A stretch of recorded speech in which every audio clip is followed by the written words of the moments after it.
ከሆስፒታል በኋላ ወደ ቤት ይመለሳሉ። አባቷ ክፍሏ ገብቶ ከተቆለፈው ክፍል ያወጣሽውን ፎቶ የት ነው የደበቅሽው ብሎ ይጠይቃታል። እናም አንቺ የተረገምሽ በጣም ወራዳ ሴት ነሽ፣ እራሽ ለኛ ቤተሰብ አትመጥኝም ብሎ ይናገራታል። በዚህ ጊዜ ሶሂን ያለው ነገር ለፖሊሱ እንደምትናገር ስትገልጽ የገዛ አባቷ እንደሱማ ማድረግ ካሰብሽ ራሱ እኔ ራሴ ገልሻለሁ ይላታል። አስፈራርቷት ይወጣል። ሶሂን ጉዳዩ እንደከረረ ይገባታል። ፖሊሱ ጋር በመሄድ ከፎቶ ላይ ያለውን ሰው ካወቀው ጠይቀዋለች። ፖሊሱም ፎቶ ላይ ያለው ያሳዳጊዎቿ የገዛ ልጃቸው እንደሆነና ከብዙ ዓመታት በፊት በተነሳ ቃጠሎ እንደሞተ ይነግራታል። ፖሊሱም ከማደጎ ቤት ውስጥ ይወሰዷል ለሷ አስበው ሳይሆን የቤተሰቦቿን ክብር ለማስጠበቅ እንደሆነ አጥብቆ ይነግራታል። ማታም ላይ ሶሂን ወደ ቤት ስትገባ ቤተሰቦቿ ከወትሮ በተለየ ጠበቅ ሲያረጓት ከቤት እንዳትወጣ ሲቆጣጠሯት ሲጫኗት እንመለከታለን። ሶሂን ውሃ ለመጠጣት ወደ ኪችን ስትሄድ ለሷ አላርጂክ የሆነ ምግብ ተገዝቶ ትመለከታለች። መርዘው ሊገሉኝ ነው በማለት በፍርሃት አልጋዋ ስር ገብታ ትቀመጣለች። ወዲያውም እናትየው ሾርባ ሰርታ እንዳይበርድብሽ ጠጭ እያለች ታጣድፋታለች። ሶሂን ቅድም ኪችን ውስጥ ያየችው ለሷ አላርጂክ የሆነ ምግብ ጨምረውበታል ብላ ስላሰበች አልበላም ትላታለች። እናትየው ግን እንድትበላ ስታስገድዳት ሾርባውን አስደፍታት እየሮጠች ከቤት ትወጣለች። በጣም ከባድ ዝናብ እየጣለ ስለነበረ ሶሂን ወዴት እንደምትሄድ እንኳን አታውቅም። ግን በድንገት አንድ መኪና በኃይለኛው ይገጫታል። በግጭቱም በጣም ስለተጎዳች በሞትና በህይወት ሆና ወደ ሆስፒታል ትወሰዳለች። ሆስፒታል ውስጥም በህልሟ እናቷ ስታንቃት ስትመለከት በጣም መወራጨት ትጀምራለች። እና ከብዙ ትግል በኋላ ዶክተሮች መጥተው ያስቆሟትና ስትነቃም ሊገሉኝ ነበር በማለት ሊገሉኝ ነበር እያለች ደጋግማ ስትናገር ፖሊሱ ማን ነው እያለ ደጋግሞ ይጠይቃታል። ነገር ግን ወዲያው አባትየው ሲገባ ጸጥ አለች፣ ንግግሯን አቆመች። በሶስተኛውም ቀን ሶሂን ከእንቅልፏ ስትነቃ ባለፈው የተፈጠረው አደጋ በድንገት የተፈጠረ ሳይሆን አንድ ሰው ሆን ብሎ ወደ መኪናው እንደገፈተራት የመንገድ ካሜራዎች እንዳሳዩ ይነገራታል።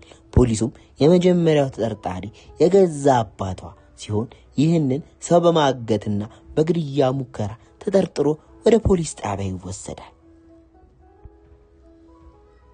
ነገር ግን አባትየው እስር ቤት ገብቶ የሶሂን ቅዠት አልቆመም። የሶሂን ክፍል በድንገት መስታወቱ በድንጋይ ዱቄት ይደረጋል። ጠጋ ብላም ስትመለከት ጥቁር የለበሰ ሰውን ትመለከታለች። ልታመልጥ ስትል ግን ጥቁር የለበሰው ሰው ወደ እሷ እየመጣ ያለው ማንም ሳይሆን ሊሳ ነበረች። ሶሂን ሊሳን ስታያት በጣም ትደነግጣለች። ቢላ ይዛ ስለነበረ 8 ዓመታቸው ላይ በጣም ይዋደዱ የነበሩት ጓደኛ ማቾች ዛሬ ላይ እርስ በርስ እስከ መገዳደል እንደደረሱት ነግራታለች።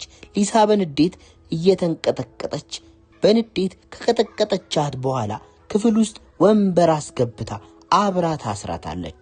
ከዛም ጀሪካን ሙሉ ጋዝ በማምጣት ክፍሉ ላይ በሙሉ ታርከፈክፋለች።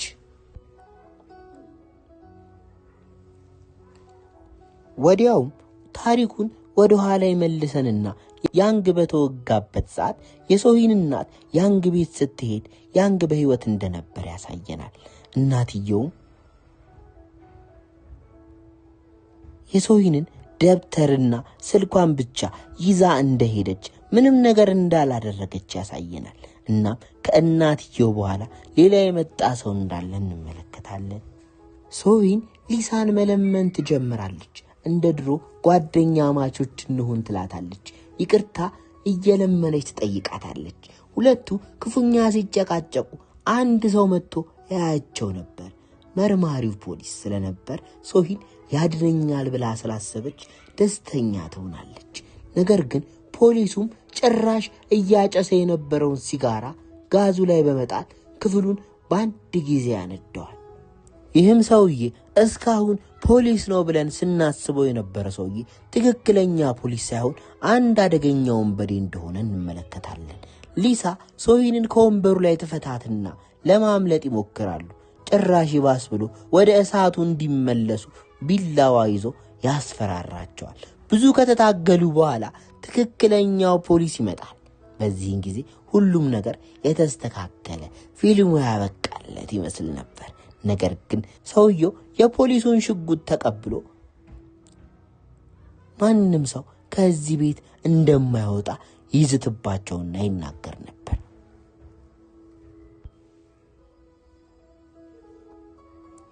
የሚገርማችሁ ነገር ይህ ሰውዬ ማንንም ሳይሆን የሶሂን ትክክለኛ ወላጅ አባት ነበር። የሶሂን እናት ሶሂንን ስትወልድ ስለሞተች በጣም ብዙ ዕዳ ውስጥ ተዘፍቆ ነበር። እናም የሶሂን ወላጅ አባት የኢንሹራንስ ገንዘብ ለማጭበርበር ሲሞክር ወዲያው ነበር የተያዘው። ይዞትም ክስ የከፈተበት አሁን ላይ የሶሂን የእንጀራ አባት የሆነው ሶሂንን ለመግደል የፈለገው የገዛ አባቷ ነበር። የሶሂን አባት ከእስር ቤት እንደተፈታ ከማደጎ ቤት አጠገብ ገራዥ ተከራይቶ ነበር። እናም ሶሂንን ከፖሊሱ ትክክለኛ ልጅ ጋር በጣም እንድትቀራረብ ያደርጋታል። ልብ በሉ፣ ይህ ልጅ ማለት የሶሂን አሳዳጊዎች የሞተባቸው ልጅ ነው። የሶሂን አባት ለፖሊሱ ልጅ የተመረዘ መጠጥ በመስጠት